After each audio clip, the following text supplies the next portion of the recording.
Does he have headphones? Yeah, he does. Okay. Yeah, no, he's listening. 1.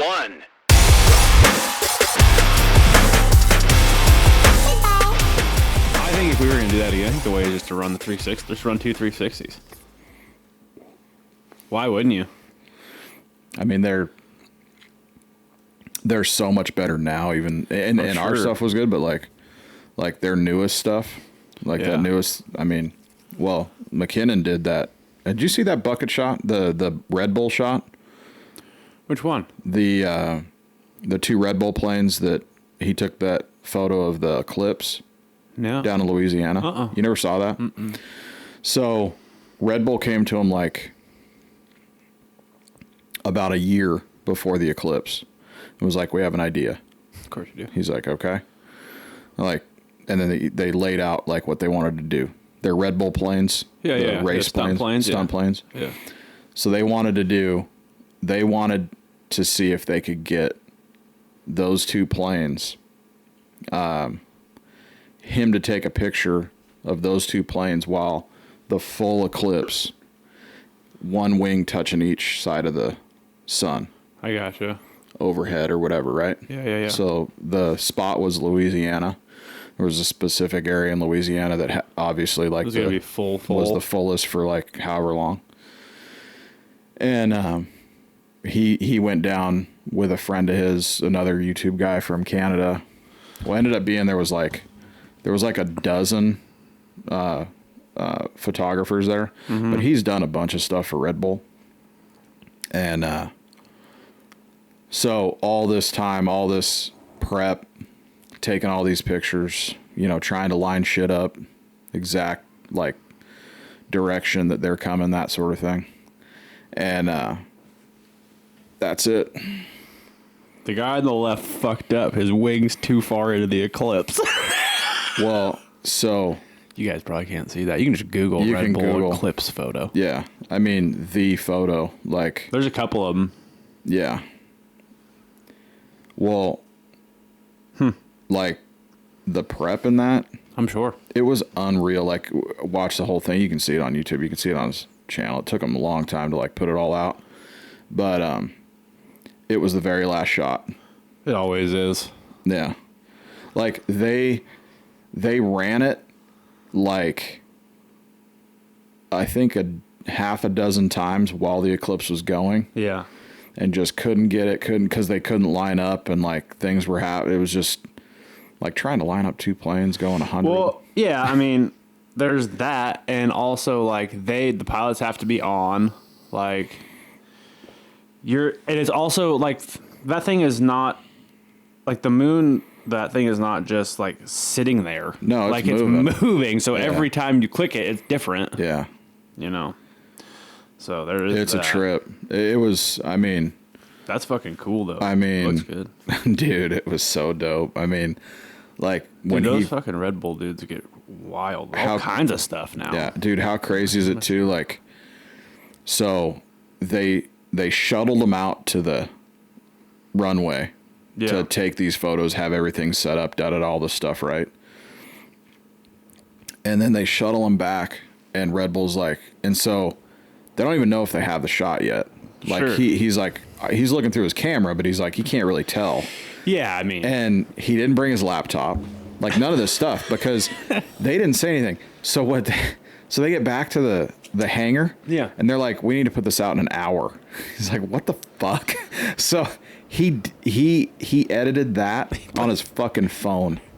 I mean, dude, the phone is this fucking iPhone. The stuff you can do.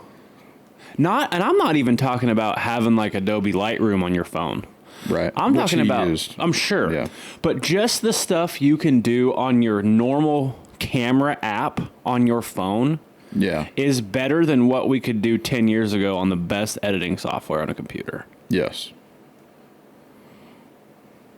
I mean, maybe not in terms of like diving super deep and actually like customizing certain parts of the picture color wise. Is that the one you saw? Yes. Yeah.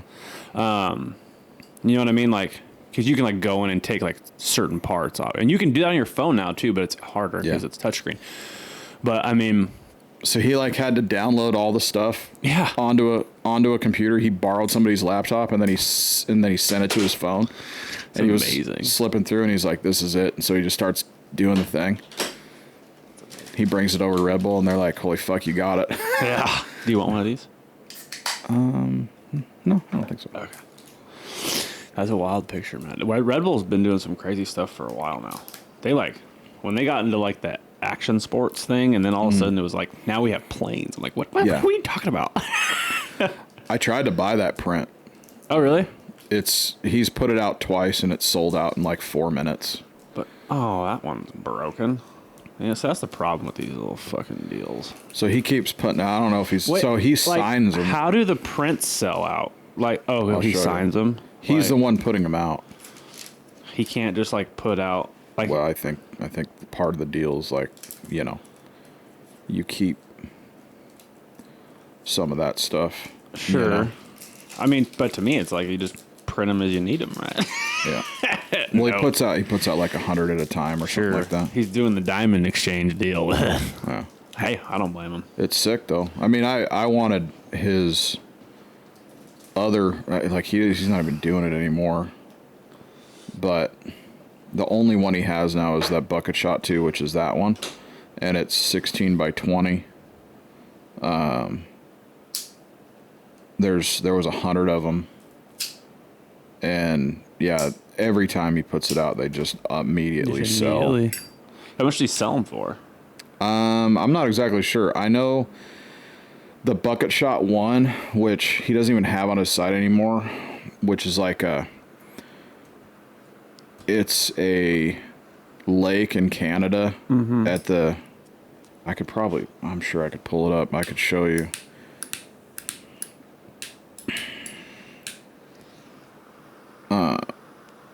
Dude, it's sick. That's dope. And I like it. he, here it is. I mean, it's just so good. Like, look at that.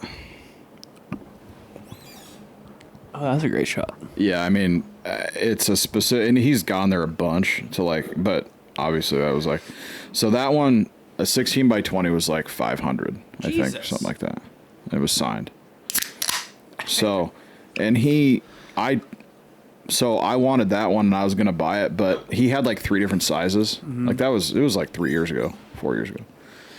He had like 3 different sizes and I didn't want the small one. Like I wanted a good size, like 16 by 20 is what I want, you know? That's a good size picture. And I think, man, maybe it was less. It was probably like 400. Either way, like it sold out every time. Like you couldn't. Yeah. All he had was like small shit. It's like, fuck, man, I don't want small stuff. Yeah. No. If you guys are wondering why we're drinking Red Bulls, it's because it's 10 a.m. It's early. We should do this at night. We got shit to do. We're closer to night. Yeah, we have lots of things to do today. Yeah. Man, we're getting scarily close to November. And this To the election? This whole thing, yeah. Did you? Yeah, we're like fucking 28 days out now or something. So, not even that. Well, by the time you guys hear this next week, it'll be like... Oh, yeah, by the time they hear it, it's like you're talking... Like in 6 days. Yeah. Yeah, I mean, that's fucking nuts. She keeps shooting herself in the foot going on these fucking talk shows and not having anything to read off of. I was just talking with... See the Colbert one? Yeah. I listened to all of them, not directly, but I listened to them all through Megyn Kelly's podcast because she goes through all of them. Yeah. I tell you what, like, I knew of Megyn Kelly from her being on Fox News, but that bitch is fucking awesome. I'll tell you what, like, you really fucking want someone who, like, is a true independent and doesn't, might lean one side and will tell you, but actually is completely objective. Yeah. Listen to her show. Yeah. That bitch is wild, son. Yeah. I like her a bunch. But like, so every time either one of them do something, like she goes and breaks everything down, like and pulls, like she treats that podcast because she does it live on Sirius XM. It's true. Like she has a whole team and they treat it like like a newscast. Like they have all the clips immediately. She'll go fucking live right after it and already have all the clips and shit. And I'm like, Jesus, she's all got everything fact checked. It's beautiful. Yeah. So like, I think if you guys are looking for something like a little less, you know, not mainstream media, I really recommend her. But I listen to it all basically like through her. Yeah. What about DeSantis when he went off on it? He's like, yeah, I don't cater to her. Mm-hmm. We've got disasters going on here. I don't care at all. I don't have to cater to her at all. I'm trying to figure out what the people in Florida need. Right. And if she's not willing to do anything about it, I don't really get. It's not even her. I don't care about her. Yeah. She's not the president. She's not. I mean, dude, she's going on like, oh, and Trump's doing it too, and Vance is doing it. Like Trump's been on Theo and Sean Ryan, and Vance has been on Sean Ryan. And a couple others. I didn't listen to that one. That dude is going to be the next president after this. 100%. Yeah. Dude, that vice presidential debate was unfucking believable. Here's the deal. Like, he's got half the country already on his side because of the side he's on, right? Right. Like, he's basically split the country almost in half. Mm-hmm. And it's actually, I like to think of it as like 40%, and 20 that are actually true independents that will actually vote either way. Right. They don't really know. Yeah. So he's got 40% of the vote. He will get almost all the independent vote, just like Obama did, because like Obama, he's got the fucking silver tongue. Dude. That dude is dialed. Yeah, I mean, it's crazy. I was watching to him. Listen to this. I don't know if you guys probably didn't see this. He went to this was Thursday. It was live. I'm at the gym. He's at a town hall meeting in North Carolina for the flood stuff. And he's there with a female. I don't remember who it was, mostly because I was reading it because it was on subtitles. I got you. So, dude, I'm watching it, right? And he's answering questions. Awesome. Doing great like he has in the past, what we've seen. And a very large woman behind him on a bench breaks the bench and falls through the ground, Shallow Hal style. And he immediately pops up, and I'm thinking, because I can't hear, I'm like, oh shit, they're shooting at Vance now. So like he immediately pops up and turns around and goes to help, and like everyone gets her up, and he's like talking to her or whatever, and he turns around and he says, Kamala Harris must have built that bench. My god damn, son, this guy goes hard. I love it. I was so impressed with his debate. Oh God. I was like, I had people texting me like, can we write him in for you think I'm kidding? Like a few people. Yeah. Like, I'm like, well, first of all, I don't know why you're texting me that. I don't have any. Honestly, I think until that debate, like, I think they were going to try to take another shot at Trump. I don't think they are now. I don't think they want Vance at the top of that ticket. No. That's insane. That kid is nuts. I fucking told everybody. I was like, when he put up his you know, the people he was looking at, I started fucking researching all of them, watching videos, and I'm like, that's the one. And people were like, nah, he's a rhino. He was a never Trumper forever. He was. And they're like, I love how they explain that. Yeah. They're like, he's going to be a fucking, you know, he's basically a liberal and fucking conservative clothes or whatever. And I'm like, I don't think so, man. Like, I just don't think so. I think, I mean, so obviously you hear like some of the stuff that I heard when he was talking on that debate or in that debate, whatever you want to say. Some of the stuff I heard was for sure from Trump, right? You can tell, but the borders are some of the, like, you know, it's all campaign stuff. It's like general campaign stuff. Yeah, like the taglines. Yeah. So you got to push past that because both of them did it. I mean, they're just, we have to. It's like a way to have like unity between the two of you. Mm-hmm. Yeah. But like, I was actually really impressed. I was impressed with both on certain stuff, especially the stuff where they were like, both were like, I think we feel the same about this. Mm-hmm. Like, I was impressed by their conduct. Was super interesting. Yeah, not super interesting. It was like, it was against the norm what's been going on. It was like an old school debate. Yeah, it was a legit it's kind of like the debates I remember watching when I was a kid. Because when what's his name? Tim Walz. He said the same. He goes, look, that's what this stage is for. This stage, we're here for debate. Like we can debate about all kinds of stuff, but we don't have to be upset. Like we don't. Yeah. That's what this is healthy, and both of them had said it separately. You know, on stage. I think that's what got lost in the presidential debate. Yeah, obviously, because there was like obvious hatred. Yeah, slung both ways. Like I hesitated at first to even bring that up, like the hate part, but the guy was pretty obvious on both sides. Like they were just trying to take these massive shots at each other, and it was super. I mean, both times. I don't think there was any difference in the way the moderators conducted themselves between the ABC and the CBS for the vice presidential. Like, they both were obviously gunning for the Republican candidate. Vance just controlled himself way better and handled the situation way better. He handled it way more professionally. Yeah. But that's not something that you normally, like, handling things professionally and Trump don't normally collide in the same sentence. Yeah. Because he's just brash. That's part of the reason that I like him also. Sure. However, if there's one thing that I think most people, Republicans as well, or maybe not, but I think if there's one thing that I think a lot of people agree on, it's that Trump's not very presidential. No. You know, and that the first time was a good thing. Right? Like, we needed that. I think as a country, we needed somebody that wasn't just saying what he was supposed to say. Right. To get votes or to whatever. Right? I think now it's a little different because people understand who that guy is. So you're not getting points from that in that sense. Like, you're not holding anything there. Yeah.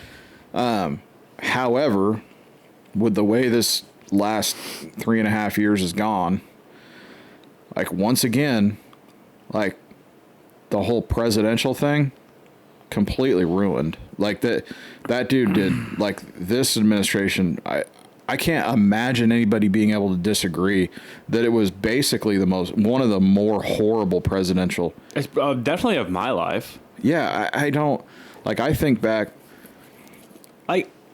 Clinton did basically nothing. Yeah. And it was no big deal. It was pretty much just like this. Yeah. Wasn't a whole lot of dips. Wasn't a whole lot of highs, right? Yeah. This whole thing, the last few, it's insane how different. You know what pisses me off, man? Nobody, because of the moderators they have, nobody ever, like, pushes the issue at all. When they talk about the unemployment rate when Trump left office, during shutdown, and then they're like, and now it's way less under Biden, and I'm like, and like, very, very rarely do you hear someone say he fucking left when you guys made us shut the goddamn country down. Right. Before that, lowest it's been for a long, long, long time. Yeah, it was, and again, that is 100% the way you write it. Yeah. Right? Just the way you say it. And people don't think about it. They just forget. Yeah. People are we all forget very quickly what really went down. Unless you're like, what are you fucking talking about? Yeah. Like, unless you know, like, we all went through it. Yeah. 5 years ago, 4 years ago. We all went through that shit. Mm-hmm. It was fucking terrible. But let's not forget, like, the economy from a financial aspect, like, was crazy.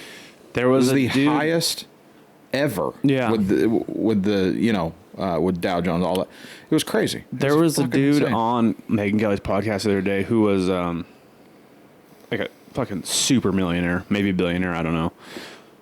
He was an oil trader, and he'd been doing it for like 30 years. Yeah. And like futures or just in general? I have no idea. Okay. All he said was oil trader. Okay. And I didn't look him up to see who he actually was. But Gotcha. he was saying that was something that I had heard before, and also think to this day, is that like you can really judge a country's like direction of how they're doing by their economy in general.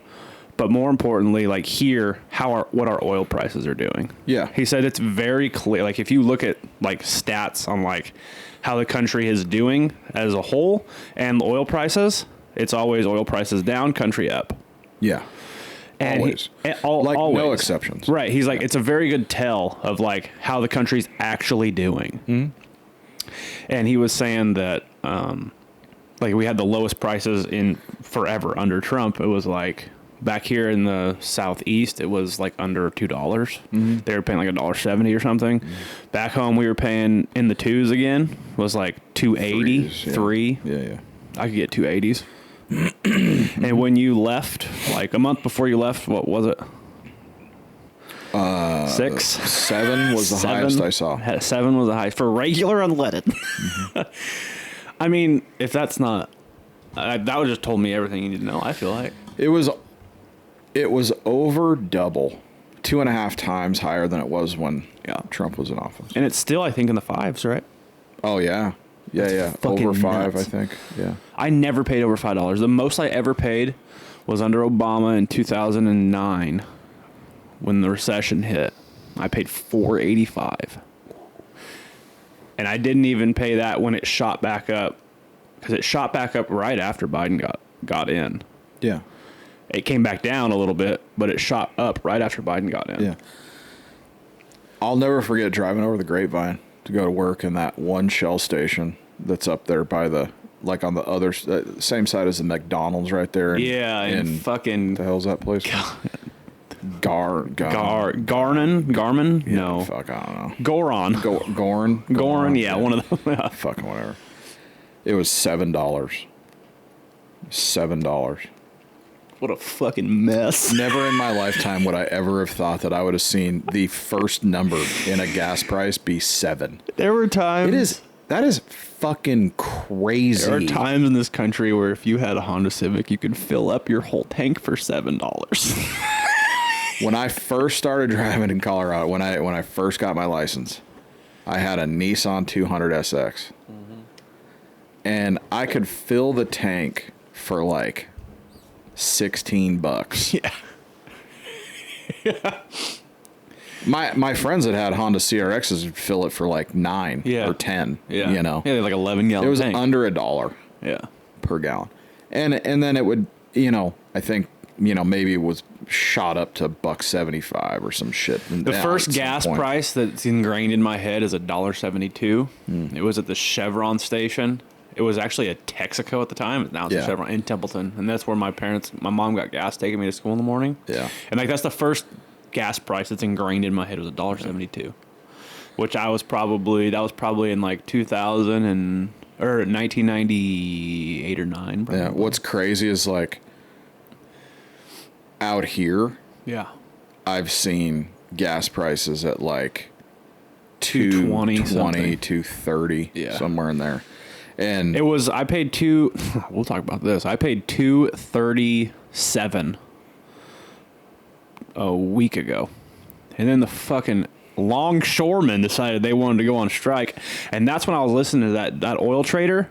He said overnight we saw a blah, blah, blah, blah jump in barrel. He said that's going to be about 40 cents on the gas per gallon. And it was exactly that. I was like, okay, this guy knows what he's talking about. Right. Yeah. I paid $2.77 the next day or the next time I got gas. And it's coming back down now because they agreed to come off strike until the president. They didn't even really officially even go on strike. Like they went on strike for less than a day. Yeah.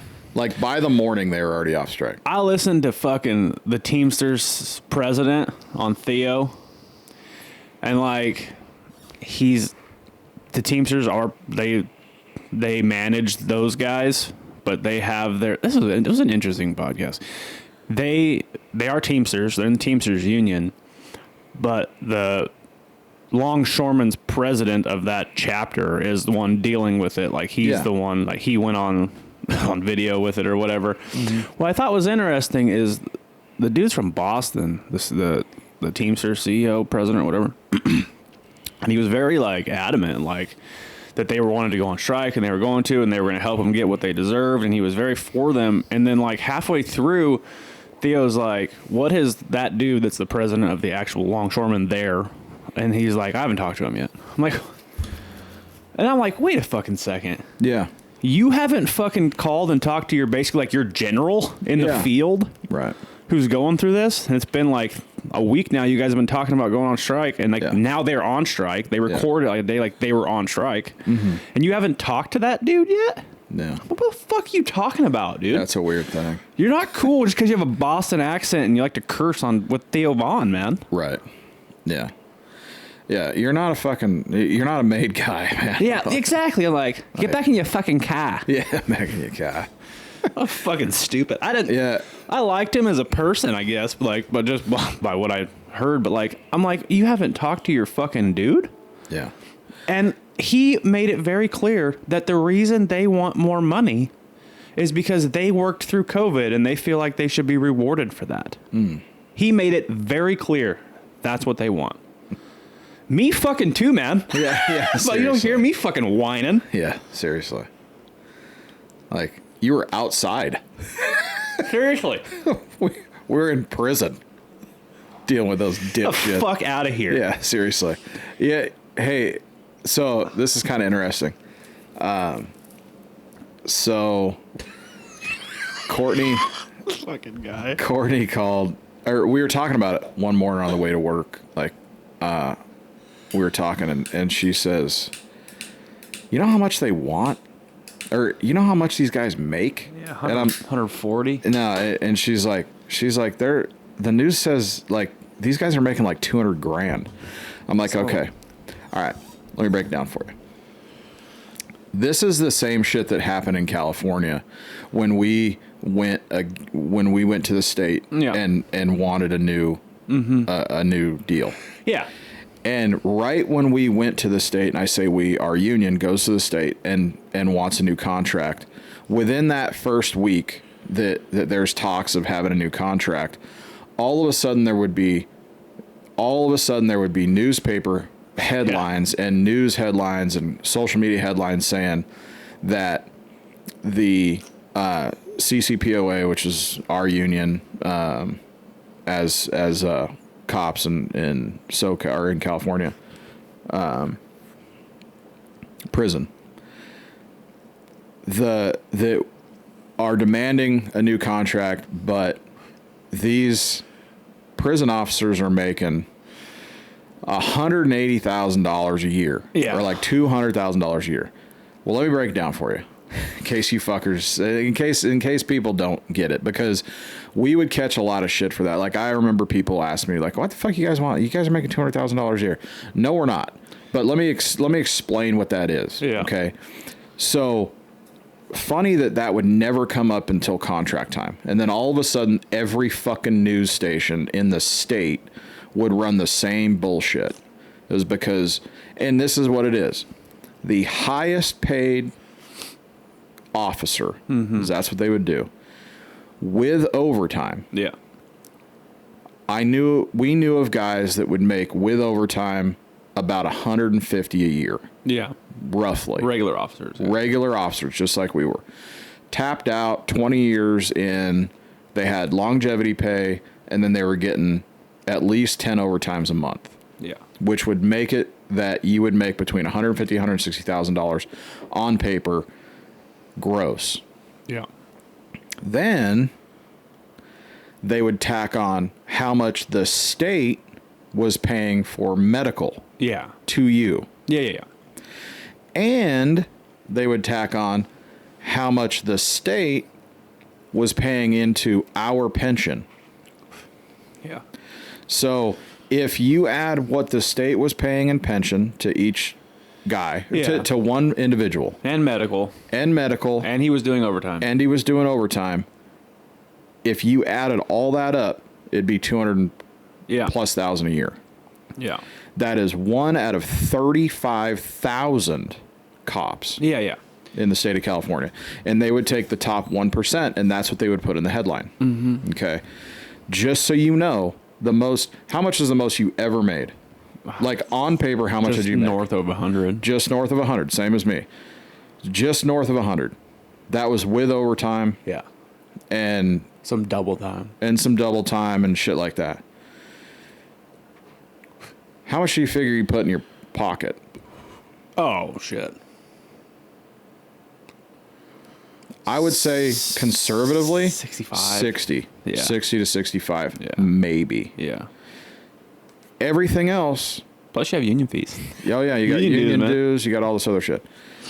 So, point I'm trying to make is, and the thing that I told Courtney was, what they're trying to do is they're trying to demonize an entire group of people that are working. Yes. Of which 1% makes $50 an hour. Yeah. And after everything's said and done, they make about 28 take home, which is still a great wage. Yeah. Look, I think it's shitty that they do that. I feel like I know that most people aren't in tune with that enough to understand that these dudes aren't like regularly making 140 or 160K, whatever. These guys aren't millionaires, man. But here's what I will say. Top of the union. I do know like the crane operators make a bunch of money. Yeah. The fucking normal like onshore on deck dudes make very good money. Mm-hmm. Okay. I'm not saying you guys don't fucking deserve a raise, man. I mean, you guys are in control of our ports, all of them. Yeah. Like, I get it. But your El fucking Capitan at the top saying that you guys want more money because you worked through COVID is the wrong way to go about it. Right. And let's not forget, most of the things that were said at the top of our union, we did not agree with. Yeah, this is not the longshoreman's deal. Nope. This is not those guys on the ground that are actually working those docks. They want to work. 1% of those guys feels the same way as that fucking clown that's in a suit with fucking $1 million in his bank account. Let me just explain it.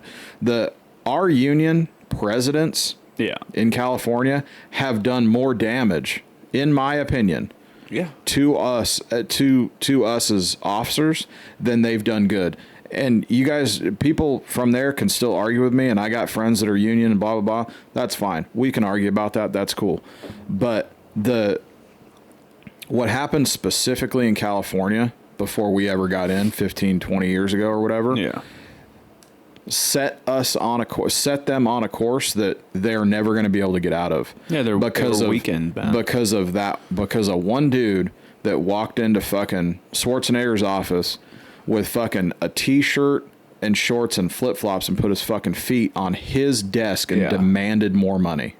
Let me tell you something, man. You do some stupid shit like that, good fucking luck. And everybody since then has suffered because of that fucking clown. Yeah. And I'll bet you $100 that it is no different with that fucking clown. Probably right. Up there. Because they get to a point where they think they're fucking untouchable, and they're fucking not. You're fucking barking up the wrong tree, man. And that's where that separation between the guys on the ground and the dudes at the top, that's where you get to see that more often than in any other area. Yeah. Right? Is that part.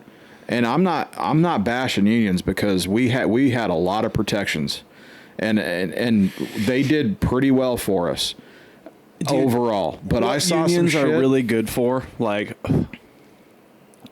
going to the table to negotiate new contracts, okay.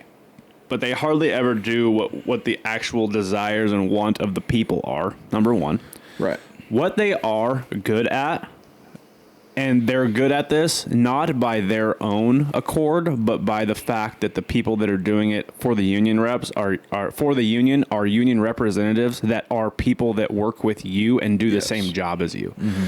So what they are good at is being an extension of like the HR department. Right. For you. Yeah. So like when you work for a union, if you guys have never been in a union before, like you have union representatives. Like let's say you work at Target, and Target's a union. Now everyone there's a union, right? You're a union worker. There'll be like 15 or 20 of you, maybe not that many in Target, but like there'll be like 10 of you in Target who are union representatives.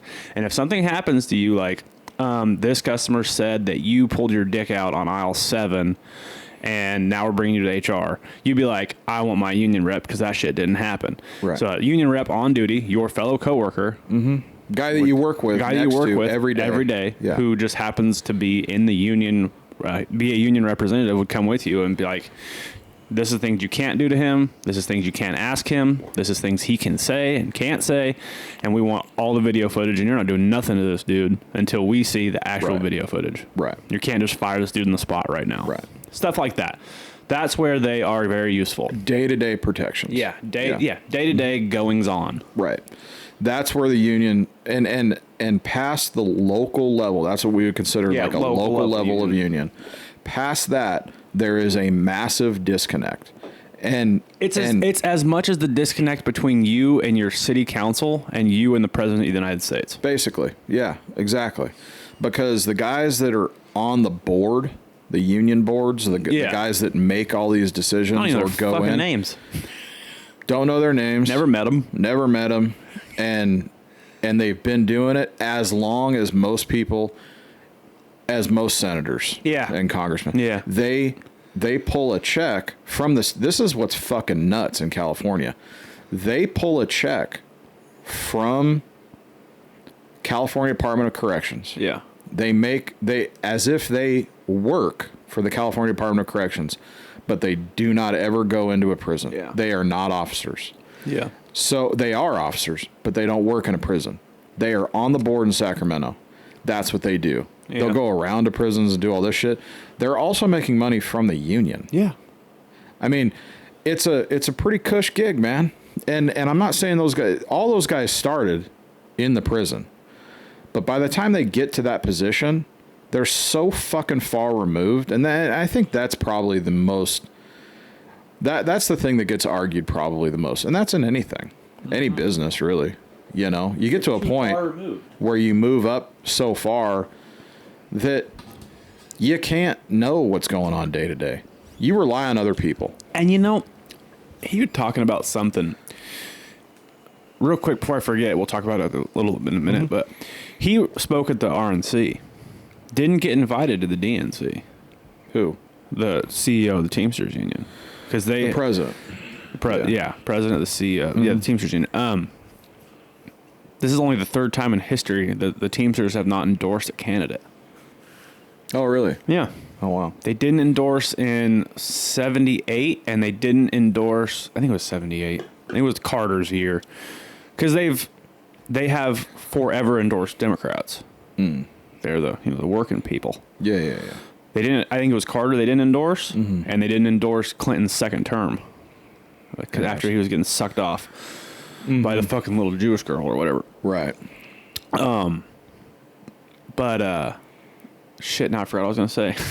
I didn't want to forget that. Now I forgot the other fucking thing. Well, so they're not backing Kamala. They're not backing Kamala, and they're not backing Trump. Yeah, but he spoke at the Republican National Convention. How often? And didn't get a call to speak at the Democrat National Convention. How often have they backed a Republican candidate? That's a good question. I don't know. Yeah, I'd be surprised if, I mean, not. Yeah, I'd be kind of surprised. I don't know if ever. Yeah, probably not. I mean, they were hard on the Joe Biden train in 2020. I remember. Yeah. I mean, look, again. What I was going to say was, like, I don't think that unions are... union people, high up union people, always want to make it sound like the world would be so much better if every employee was a union member. Like, if everything was a union. Yeah. I just don't think that there's a place for a union in every job like that. No, there's definitely not. The prison, I feel like, is a really good example of a great place to have a union. Because at the end of the day, some of the decisions they make on a local and like statewide level affect people's lives, like actual life, not livelihood. I'm talking about life or death. Right. Beating hearts or not. Yeah. And in the daily life, like the day-to-day, like there's some like safety stuff going on there. Yes. And when you're in a paramilitary kind of way where like you can't tell your boss no. Right. Really. Yeah, I ran into that. Yeah, we both did. Yeah, we both ran into that and got in a lot of trouble. Well, on its face, got in a lot of trouble for it at the beginning. Yeah, but worked itself out. But still, because of a union member. Because of the union. Yeah, it really that's what I'm saying. Like, I'm not condemning a union at all. No, I think they have their place. Yeah, and I have arguments on both sides. They've helped me. I know that they've helped plenty of other guys of our partners and stuff like that. A lot of people. I'm just saying that at those upper levels, it's very, very different. I'm also not sure that like grocery store clerks need to be in a union. Yeah. So the thing that you see a lot with unions is, and again, on its face, unions are there to protect the employee. Yes. They call them their members, but they're employees, right? Yeah. It's a fucking employee. So there are things that 8-hour work days, X amount of overtime only. You can't go 16 hours. Yeah, that's all union shit. Like, this is all union stuff. That's all driven by what came down in the unions for worker safety, things of that nature. Millwrights, like all that stuff. Mm-hmm. I mean, I've learned a lot about that over the last 6 months with the people that I work for now. Used to be a millwright, that sort of thing. So, yeah, unions do protect the members / the employees. As far as like grocery stores, that's a weird one because it's like, now I know that like what's interesting is like I knew the Albertsons. Yeah. Albertsons, when they would open a new store, would vote right then on the spot if you wanted to be union or not. Yeah. They would vote if they wanted to be in the union or not in the union. Right. So there was some that were, some that weren't, whatever. But then there was also Meat Packers Union that's nationwide. So like if they did some weird shit, and there was some weird things going on in Texas where like they would open a new grocery store and they wouldn't hire any union members to cut meat, and that was a big deal for a while when Albertsons first came in because everybody was part of the meatpacking union it wasn't meatpacking. I think it. There's so many. It may have fell under meatpacking, or it was meatpacking / butcher or whatever that is. Anyway, processing. Huge thing, huge deal down there for a long time. They were fighting to get in. I think they finally did actually. So like there's some interesting things there, and I don't know exactly what they do for like like a butcher. Well, I'm not sure. It's like the same thing, right? It's like they're trying to make sure like the company, if they suck, are like giving them raises, for like inflation or whatever. Like a lot of businesses, big, you get like maybe 5% a year or something. Mm-hmm. And like some businesses aren't kind of shitty, and like they might fall behind that, and all of a sudden it's 2024, and someone that's been working for a place for 20 years is still making $9 an hour or something. Right. So like that. Like unions are great for wages, protecting the employee, wages, benefits, having health and dental and all that stuff. Pension, sometimes, not all unions have pension. No. I don't believe. I know in law enforcement sector, yes, like across the board, basically you've got pension, but that's because of the police unions. Yeah. Not familiar with the other unions in that regard, but I mean, again, it's like one of those things. Like on its face, definitely in those sectors, great thing to have for sure. Safety being a big one, like same with longshoremen. I mean, that dude, I can't imagine all the fucking I'm sure crazy it's dangerous shit. Oh fuck yeah, absolutely. So like in that stuff, I get it. Throwing boxes into or putting shit up on shelves in a fucking grocery store. Yeah, I don't know about that. I'm not sure what that's all about. Anytime that you have a job where like you actually can't leave till the job's done, I think you should probably be in a union, man. Yeah, because you need someone to go to the table and be like, well, now you owe him double time, or now this. Like, you got to be rewarded for your time, man. Mm-hmm. And I think that longshoreman is one of those things where, like, you know, that fucking cargo ship's got to be, the Maersk Alabama's got to be fucking unloaded, man. And, like, you're not leaving until it is. I don't care if you've been here for 14 hours, like. So I could be wrong, and I probably am, but I would venture to say that, like, most unions are in sectors that are 24/7, 365. Yeah, where they're needed. You're never shutting down. It just seems like naturally they would pop up where there's been problems. Yeah. And obviously, like, you know, the port authority and stuff like that, where those they can't shut down. Yeah, no. Like, they have to keep going. Yeah. Railroads, you know, transportation, you know, flying, like the airlines, obviously police, fire, EMT. Like, I get all that for sure. Grocery stores, a little weird. Meat packing, I mean, as far as like the butchers and stuff like that, that's not a 24/7 thing. Not at a grocery store, for sure. Like fucking iron workers and electricians. But yeah, millwrights, iron workers, plumbers, like those unions all came from New York. But you know, like all of them. There's downsides to the whole, like, they're good for like the employees, right? Because, like, as much as they protect you, the good worker, they also protect the fucking shitty worker.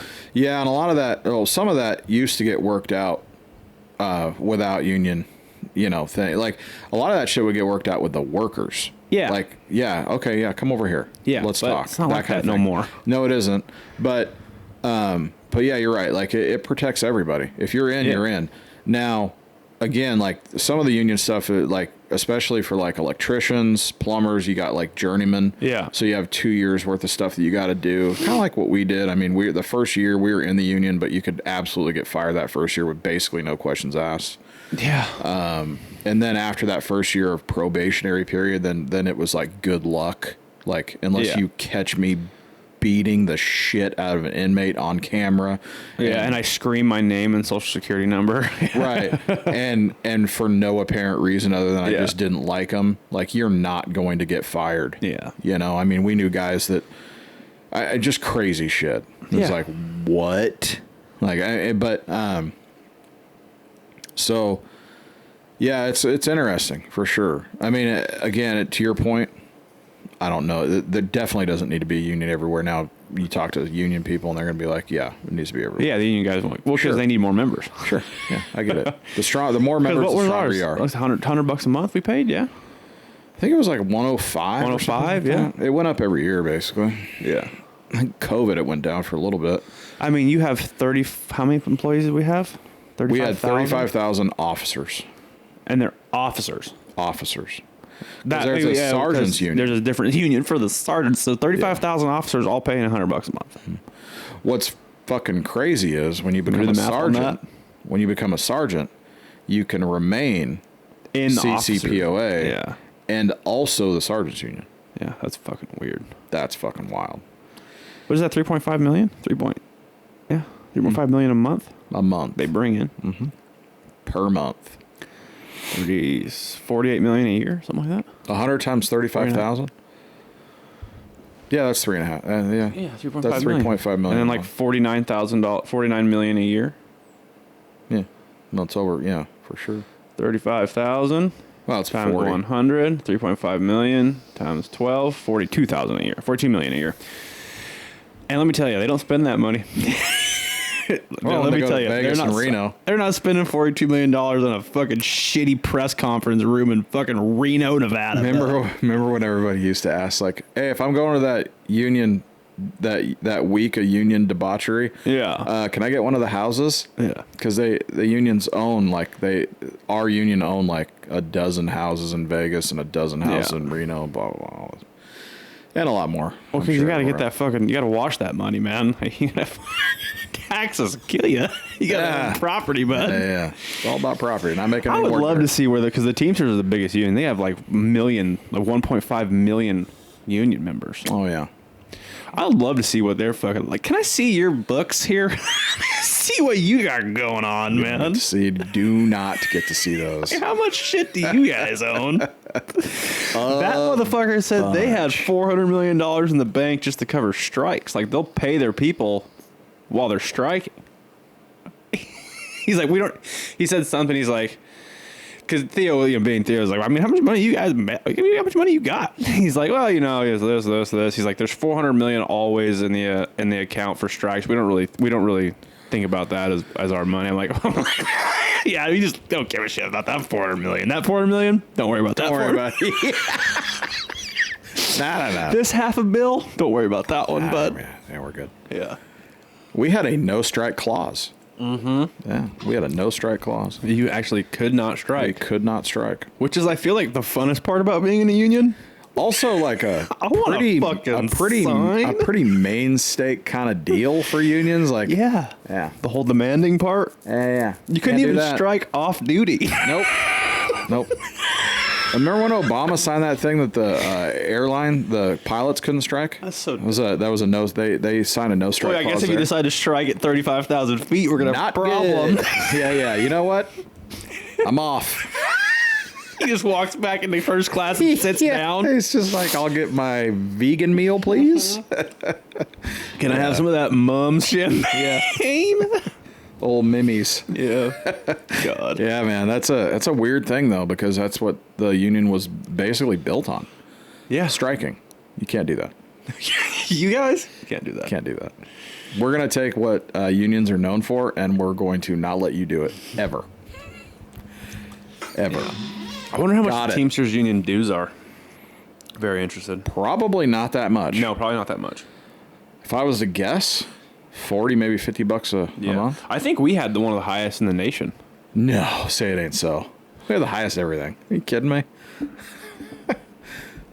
They're on a sliding scale. Well, sure. So if you make $15 an hour, your monthly dues are $37.50. Base hourly rate times 2.5, or 2.25 if you can't legally strike. Okay, so I got rounded to the nearest dollar. Yeah. So if you made $40 an hour times 2.5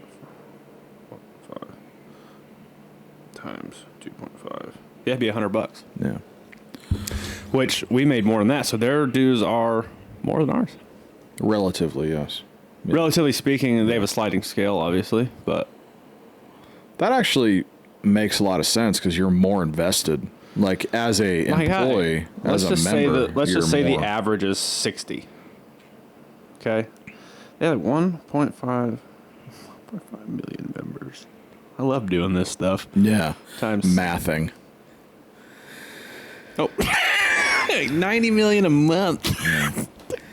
That's a bunch. You know what business you're in? You're like, when you guys need us, give us a call. We'll go talk to that guy. That's what they do. Yeah. That is what, and they they have employees that don't get paid anymore for being union reps that do their work for them everywhere. Yeah. You know what they make? Over $1 billion a year. Yeah. That's over $1 billion. It's just a cool bill. You know what I mean? I saw this thing the other day. Did you see all that shit that came down? I mean, it's relatively stupid.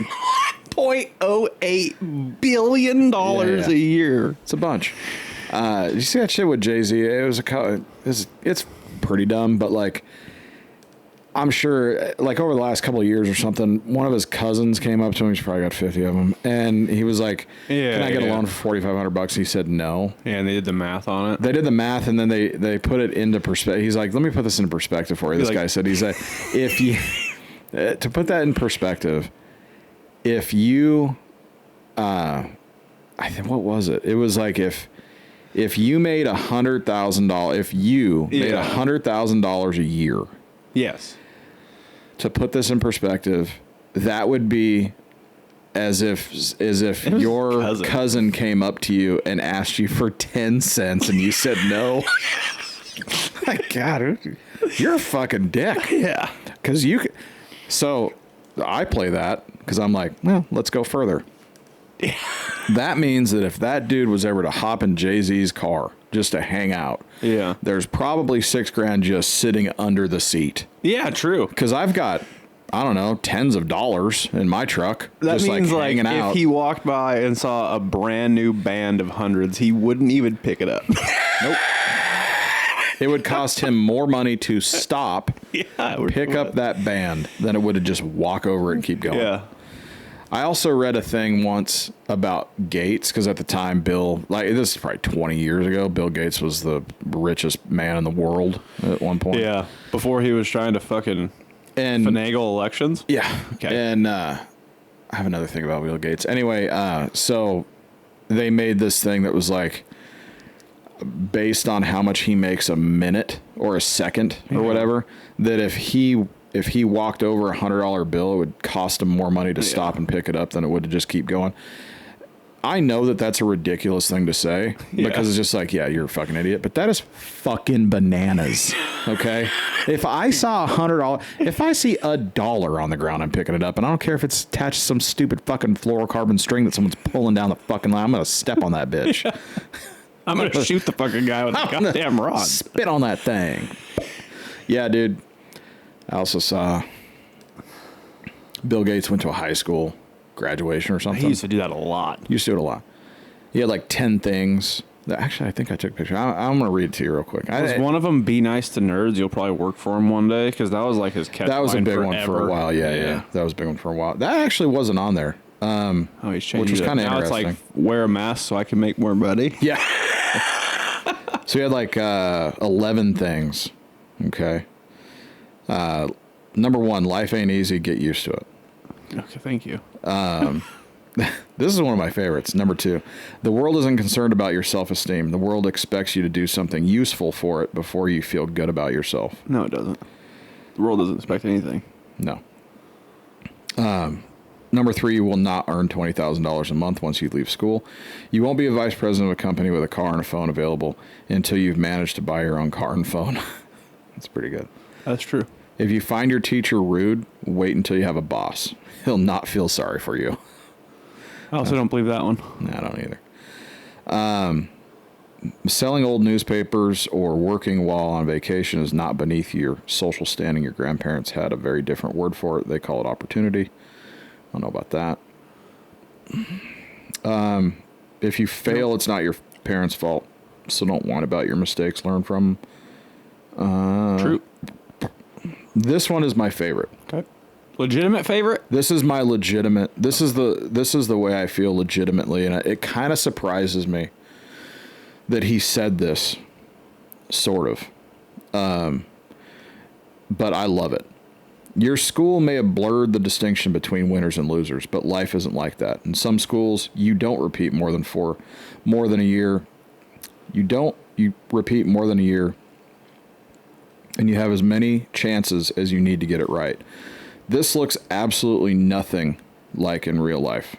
If you step on the ball, you're fired. Do it right the first time. Some of this stuff is kind of weird, but basically what he's saying is like, there's no participation trophies in life. Yeah.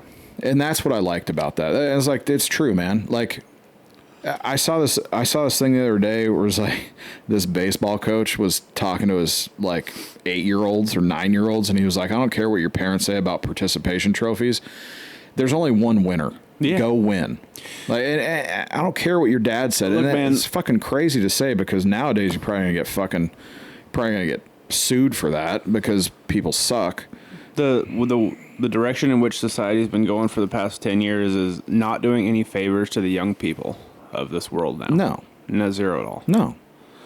Like, they're handing out shit. And even school, when I was in school, was like, I did not like school because I saw very early on that like this literally was not going to help me at all. And I wish that I didn't see that. I wish that I didn't have come to that conclusion, because I would have paid more attention. Not that it would have mattered, but like I would have tried harder. Yeah. And that would, but that. I saw very early on, like I deduced that like none of this was going to help me when I got out into the world. So I just stopped fucking caring.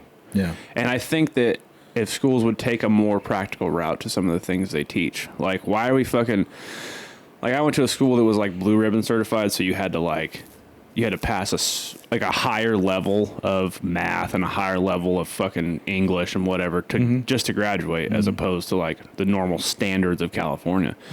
And it's like, why are we making, why even the normal standards, like, why are we doing this? Like, why isn't one of those math classes like we used to always say, like, how to fucking balance your bank account? It's funny how you say that, because when I was in 7th grade, yeah, we had a class. I'm pretty sure it used to be called social studies. Yeah, I'm fairly certain history. that's what it was. That's what we called history. It was like social studies. Okay, so it was something else. Anyway, the point was, for a semester, they handed out checkbooks. Oh, so that's smart.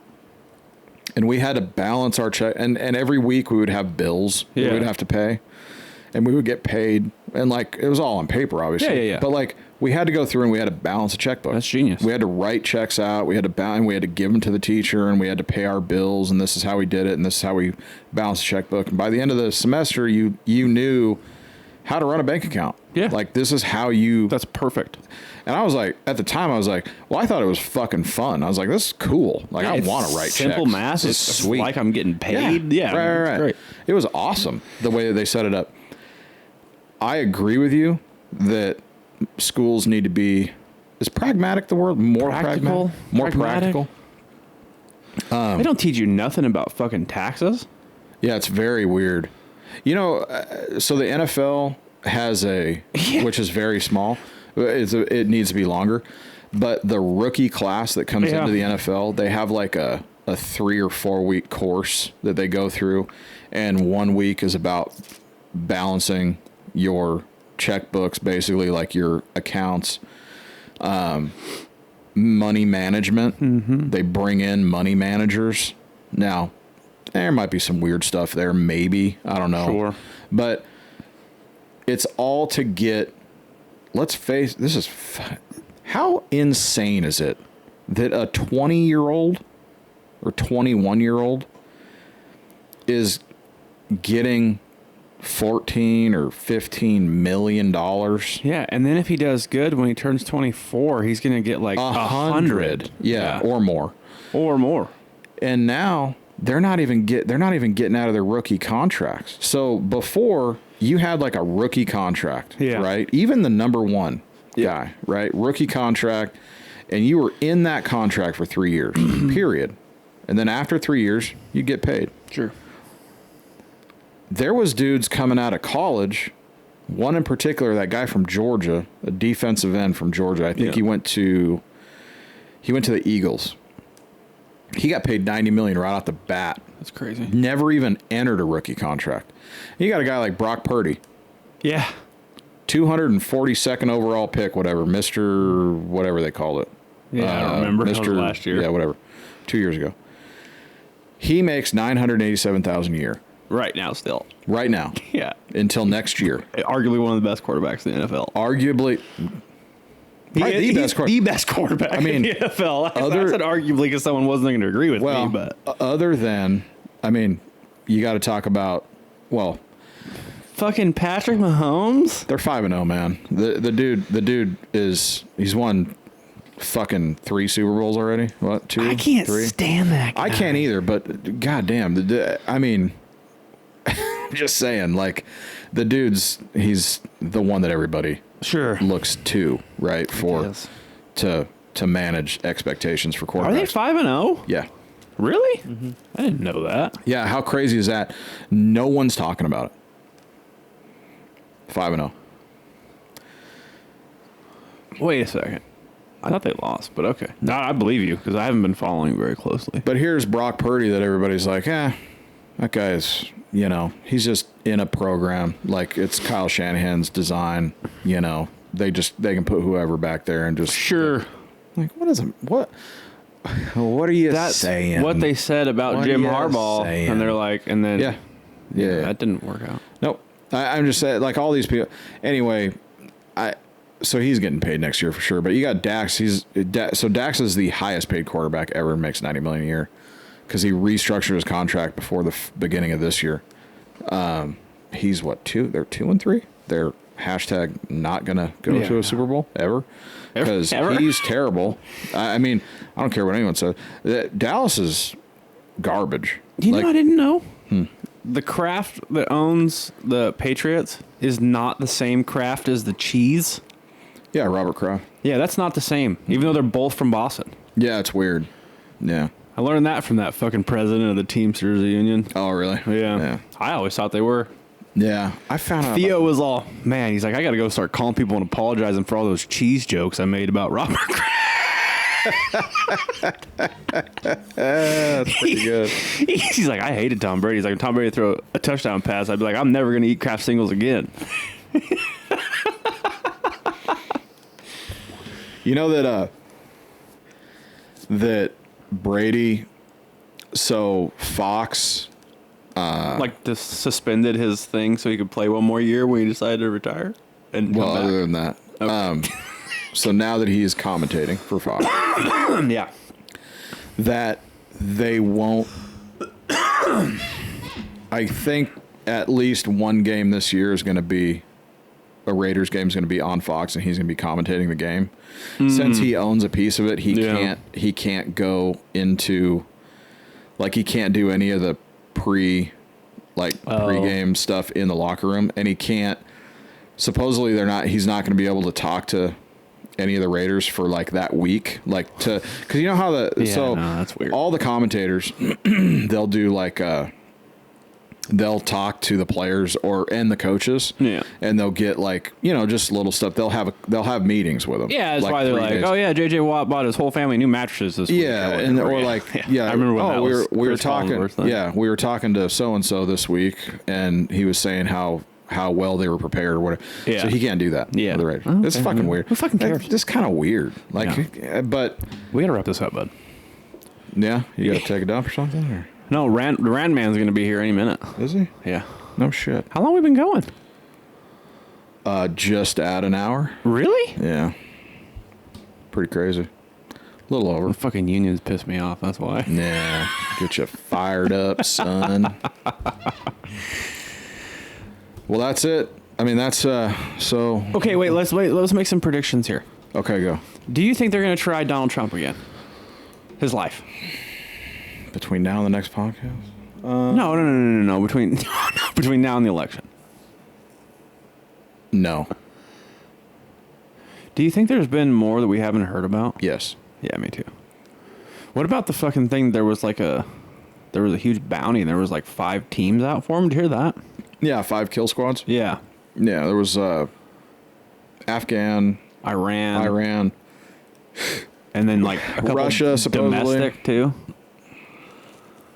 Which they're tracking all of them, so that doesn't matter. Yeah, it doesn't matter. I thought that was interesting, weird. Though. Like, take them out. Tracking? What are you tracking them? What are you, a fucking Indian? Yeah. Let's turn into fucking American and just go kill Are you grabbing dirt and smelling it? Yeah, Why seriously. don't you just take them out and be You, like, fucking grab a leaf and, like, look up at the moon and, like, take a deep breath or something? I don't know. This is the stupidest thing I've ever heard. Take out them and the entire family. Yeah. Who cares?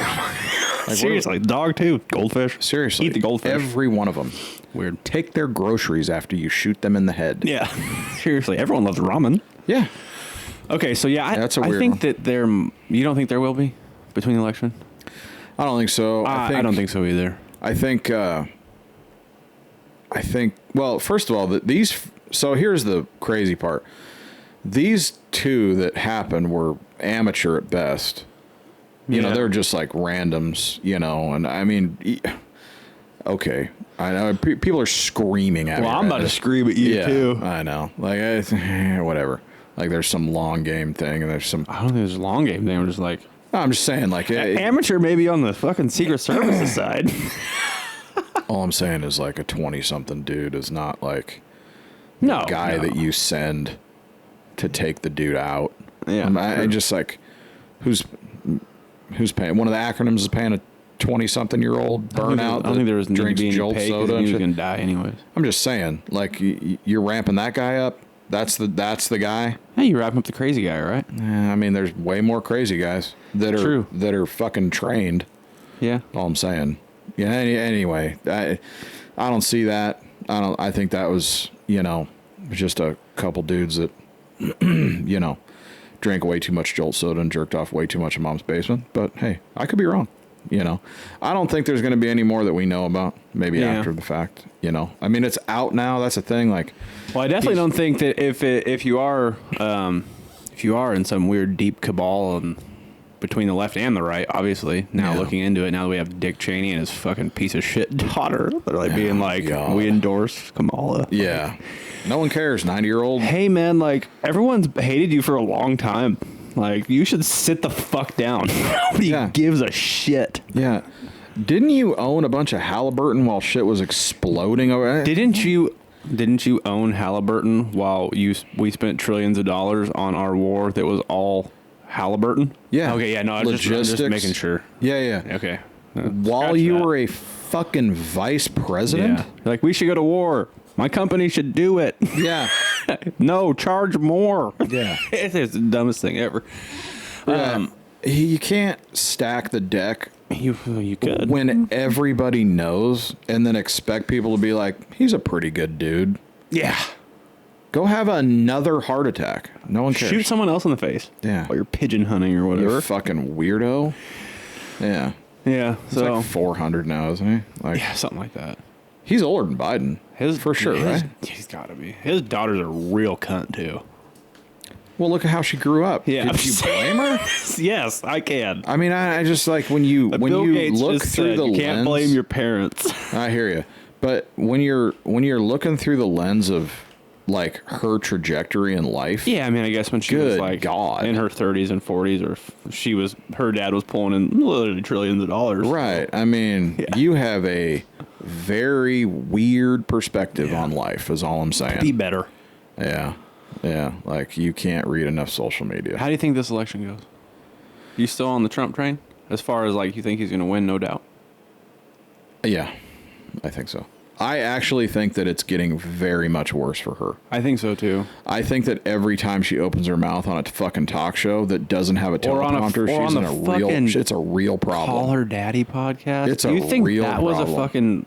I mean, look. I think all those fucking presidential candidates should go on podcasts. I don't think they should come here to ours. No. Because guess what? We are, first of all, not smart enough, number one. Won't ask the right questions, number two. Won't not ask the wrong questions, number three. And number four, we are just not the scene you want. No. You also, that being said, don't go on the Call Her Daddy podcast, which I think is hilarious. But like in the previous episode, she was talking about how she likes to suck dudes' balls and how she likes to do it. And then you have the Kamala Harris, the vice president, on the next one. Those two don't do this. No, they don't mix. Yeah. You have to not do that.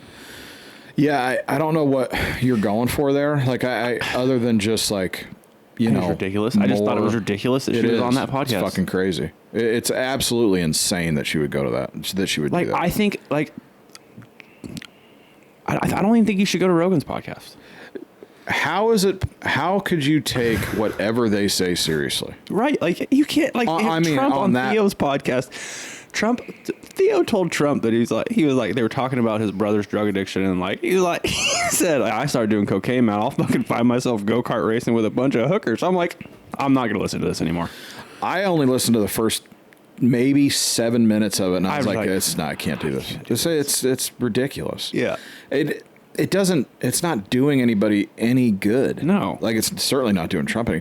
If you want to do this after, like, hardcore Theo fans are going to now probably go vote for Trump, which is cool.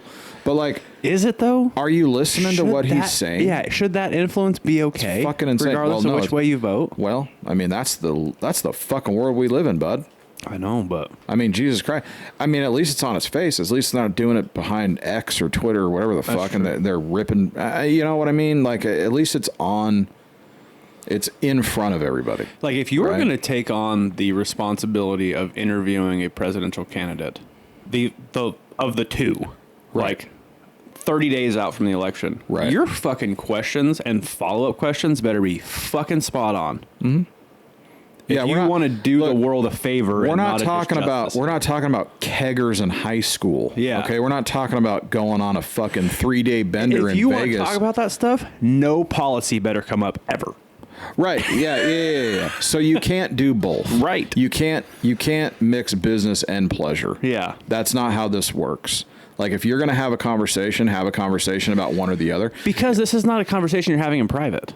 In private, that's fine. And you're not trying to get you're not trying to, God damn it, what was I going to say? You're not trying to get a basis for character. Right. Right? Like, you're not trying to to get out, okay, this is his background. We all know. Yeah. We get it. Or hers or whatever, right? Yeah. We understand. She's the only person that's ever prosecuted multinational fucking gangs. That's because she's the only goddamn lawyer that's running in this fucking race. Are you guys retarded? Yeah. Like, Trump's not a fucking lawyer. Yeah. Neither is Waltz. He's a bad school teacher. Neither that's one of the funniest. That's one of the funniest things. Oh man, that was crazy on that deal. But that was one of the funniest things I've seen, and they keep saying it. Yeah. Even Waltz keeps saying it. Like, she's the only one that's prosecuted transnational drug lord or whatever the fuck. I'm like, are you guys all Trump's so the only stupid? one that has a tower in almost every state. I mean, yeah, Trump's the only candidate that's fired people on national television. I mean, that's made billions of dollars off of off of his investments, gold towers, off of his towers. Like, what are you trying to, like? She's the only one that's been a lawyer. Look, man, I think it was a huge disservice. What does it matter? There's a huge disservice to this country when people that don't know enough are asking the questions. Yeah, which is why we would never do it. I would never do that. I would never want that. Ever. Because I'm just not. I mean, we could cram for the test, but what's the point? There ain't no fucking alphabet boys coming to my goddamn house. Not one of them. You got a warrant, bud? You got to send D. Trump in here without you guys, or he can fuck off. Yeah, it's a weird thing. I think like that podcast did her no justice at all, and I haven't listened to it, but I know what that podcast is. Yeah, I'm not. I listened to what Megyn Kelly brought up. Yeah, which was a lot of it. Like that'd be a hard no go. I can't believe that they let her. Dude, when I saw it, I was like, she did not go on her podcast. Like, I've listened to the podcast before. Oh, I've heard a few times. I have never listened to a podcast. Because it used to be two girls. Right. And there was a huge thing with the contract with Barstool. Yeah, I remember. Yeah, I remember that part of it. But the whole point of that podcast it's a sex podcast. That's right. what it is, dude. Yeah. And that's fine. It's awesome. It's funny. That's great. Yeah, absolutely. Fantastic. Not for a presidential candidate. Just like Theo Vaughn. Why are you at it? What are you doing? Yeah, he's a fucking comedian, on, man. Theo. Yeah. I mean, look, Rogan had... they weren't going to win. Okay, but they got a pretty strong push because of it. Sure, but also not even close to winning. But Trump declined that, I think, because he said he would do it with Trump whenever he wanted. Yeah, I don't know. Yeah, it's just not going to happen. I wouldn't do it. I know Rogan, and it would be a good podcast too. I'm sure that it would. Well, it wouldn't. Here's the problem with Trump. Trump can't have a real conversation. You can't have a real conversation with that guy. The Sean Ryan podcast was as close as you got, and I'll be honest with you, like, I didn't think it was that good, and it wasn't because of Sean. Like, he would bring stuff up, like he would bring in like actual things that were happening, stuff like that. Trump can't really answer those questions either. Like he does in his own way, but like I didn't think it was that good. Like, it was cool that he was on the podcast, and like that, it was neat because it was a guy that was embedded in the military and was and has a ton of background on that stuff. And so it was neat. It was cool to bring that stuff up. But we already knew Trump's stance on it. He's already talked about all that stuff, and there was nothing new that came out of it. Well, we're at that point, the presidential race, where it's all like we've honed down that America cares about these three issues, and that's all we're going to fucking talk about. Right. And we're just going to come up with new fun ways of bringing it up. I think a lot of the problem, like, with podcasters asking questions is, like, they word the questions fucked up. And not to their problem or the interviewee's problem, but it's just like, it's just like they're like a lot of the questions, like for Sean and Theo's, like they were asking their opinion, kind of like the way that they were wording it. They were asking their opinion on like how this is done. Like, it's not like, here's the facts.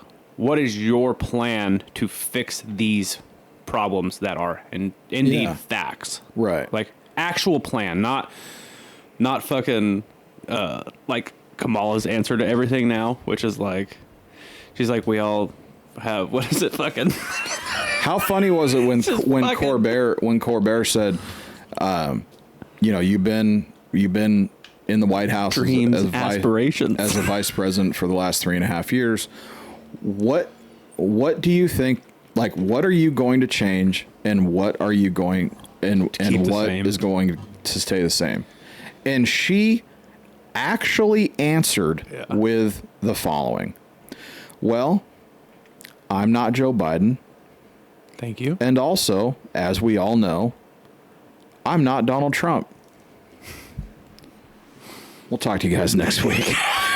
That is the dumbest thing I have ever heard in my entire... Are you fucking serious? And she never answered it. It was a minute long. Dana actually put that up. Did you see that? Yeah. He put that up, and he never puts that shit up because he doesn't want to be, even though he's friends with Trump. But that's kind of interesting. He never put it in that. He put up, he's like, you guys are out of your fucking mind if you're going to vote for this chick. Listen to what she answered. Dude, every answer now is all I'm not Joe Biden, and obviously I'm not Donald Trump. Yeah, man, we fucking get it. Every time she's asked about, like, the middle class, it's always, we all have dreams, we all have aspirations, and we all want to strive to make those aspirations come true. It's like... Yeah. What are you talking about? I asked you how... We all have dreams. We all have aspirations. And we all know that we want to turn those dreams into aspirations that lead to something. Yeah. We're dancing around fucking cool, hot words. Please fuck off. Yeah. We'll see you guys next week. Goodbye. Thank you for listening.